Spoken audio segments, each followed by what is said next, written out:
जय श्री कृष्ण। श्रीमद् भगवद गीता अध्याय 12 श्लोक 18-19।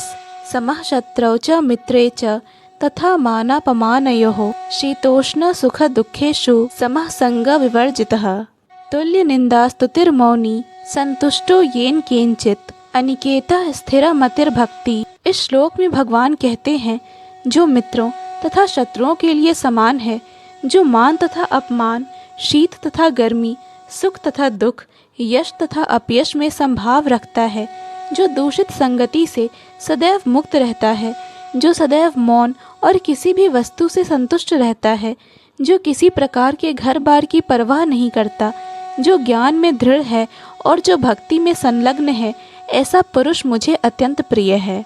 अर्थात भक्त सदैव कुसंगति से दूर रहता है।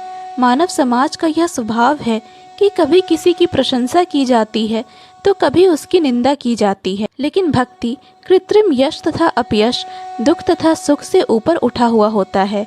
वह अत्यंत धैर्यवान होता है। वह कृष्ण कथा के अतिरिक्त कुछ भी नहीं बोलता, अतः उसे मौनी कहा जाता है।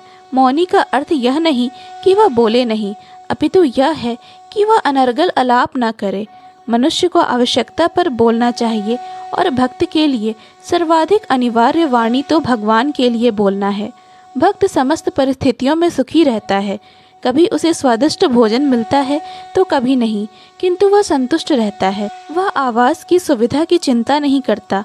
वह कभी पेड़ के नीचे रह सकता है तो कभी अत्यंत उच्च प्रासाद में, किंतु वह इनमें से किसी के प्रति आसक्त नहीं रहता। वह स्थिर कहलाता है क्योंकि वह अपने संकल्प तथा ज्ञान में दृढ़ होता है। भले ही भक्त के लक्षणों की कुछ पुनरावृत्ति हुई हो, लेकिन यह इस बात पर बल देने के लिए है कि भक्त को ये सारे गुण अर्जित करने चाहिए। सद्गुणों के बिना कोई शुद्ध भक्त नहीं बन सकता। हराव भक्तस्य कुतो महद गुणः। जो भक्त नहीं है उसमें सद्गुण नहीं होता। जो भक्त कहलाना चाहता है उसे सद्गुणों का विकास करना चाहिए। यह अवश्य है कि उसे इन गुणों के लिए अलग से बाह्य प्रयास नहीं करना पड़ता, अपितु कृष्ण भावनामृत तथा भक्ति में संलग्न रहने के कारण उसमें ये गुण स्वतः ही विकसित हो जाते हैं। जय श्री कृष्ण। पूर्ण भगवत गीता के श्लोकों को सुनने और समझने के लिए कृपया इस चैनल को सब्सक्राइब करें। वीडियो पसंद आया हो तो लाइक और शेयर करें।